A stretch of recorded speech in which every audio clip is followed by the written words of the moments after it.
நண்பர்களே, உங்களுடைய வீடியோ ஸ்கிரீனில் இந்த வீடியோ வந்திருந்தால் இந்த வீடியோவை ஸ்கிப் பண்ணாமல் முழுசா பார்த்து விட்டுட்டு போங்க. இதுல கொடுத்திருக்கின்ற தகவல் உண்மையானதாக இருந்தால் இந்த வீடியோவை லைக் பண்ணுங்க, சப்ஸ்கிரைப் பண்ணுங்க, மற்ற நண்பர்களுக்கு இதை ஷேர் பண்ணுங்க. இதனால் எங்களுடைய சேனல் மேற்கொண்டு வளரும், எங்களுக்கு ஒரு ஆதரவு கிடைக்கும். வாங்க வீடியோக்குள்ள போகலாம்.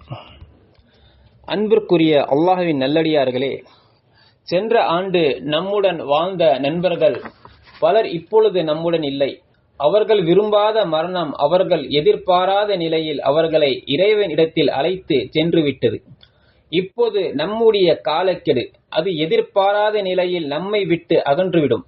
அதிக நாள் உயிர் வாழ்வோம் என்ற ஆசையை மனதிலிருந்து நீக்கிவிட்டு மகத்துவம் மிக்க இறைவனாகிய அல்லாஹ்வை சந்திக்க வேண்டும் என்ற ஆசையை மனதில் ஏற்படுத்தி கொள்ள வேண்டும். அல்லாஹ்வின் முன் கணக்கு கொடுக்க வேண்டிய நாள் நெருங்கிக் கொண்டிருக்கின்றது. அந்த நாளில் மனிதன் தன்னுடைய சகோதரன், தன்னுடைய தாய், தந்தை, மனைவி, மக்களை விட்டு விலகி ஓடுவான். ஒவ்வொருவருக்கும் மற்றவர்களை கவனிக்க முடியாத சொந்த கவலை மிகைத்துவிடும். ஒருவர் மற்றவரின் நிலையை ஏறெடுத்தும் பார்க்க மாட்டார்கள்.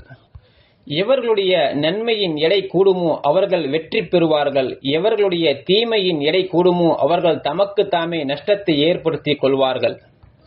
அதற்காக நிரந்தர தங்குமிடமான நரகத்தில் அவர்கள் சேகரிக்கப்படுவார்கள். எவர்கள் அல்லாஹு தாலாவுக்கு கட்டுப்படாமல் முரண்பாடாக நடக்கிறார்களோ அவர்கள் தானும் நஷ்டமாகி மற்றவர்களையும் நஷ்டமாக்கி தானும் வழி தவறி மற்றவர்களையும் வழி தவற செய்துவிடுவார்கள். மனிதன் தன் சுய அறிவை கொண்டு மனம் போன போக்கில் செயல்பட்டால் அவன் மானக்கேடான செயல்களில் ஈடுபட்டு தமக்கும் பிறருக்கும் அநீதம் செய்து கொள்வான். இஸ்லாமிய மார்க்கத்தில் கூறப்பட்டுள்ள கட்டளைகள் அனைத்தும் ஒரு மனிதனை மானக்கேடான விஷயங்களை விட்டு இழிவடைவதை விட்டும் பாதுகாக்கின்றது. ஒரு மனிதன் அல்லாஹ்வின் மீது நம்பிக்கை கொள்ளாமல் மனம் விரும்பியவாறு வாழ்க்கை வாழ்ந்து சுதந்திரமாக இருப்பது போல அவனுக்கு தெரிந்தாலும் அந்த மனிதனின் உண்மையான நலவிற்கும் பாதுகாப்பிற்கும் இறைவனிடத்தில் இருந்து எந்த உத்தரவாதமும் கிடையாது. மேலும் அந்த மனிதன் சைத்தானின் தீங்கை விட்டு பாதுகாப்பு பெறுவதும் இல்லை. இன்னும் அந்த மனிதனுக்கு ஏதேனும் துன்பம் நிகழ்ந்தால் அல்லாஹ்வின் புறத்திலிருந்து எந்த உதவியும் தனிப்பட்ட முறையில் அந்த மனிதனிடம் கிடைக்குவதில்லை. அல்லாஹ்விடம் கருணை விசாலமாக இருக்கின்றது என்று நம்பி ஆதரவு வைப்பது போல அவனுடைய தண்டிக்கும் உரிமையும் கடுமையாக இருக்கின்றது என எண்ணி அச்சம் கொள்ள வேண்டும்.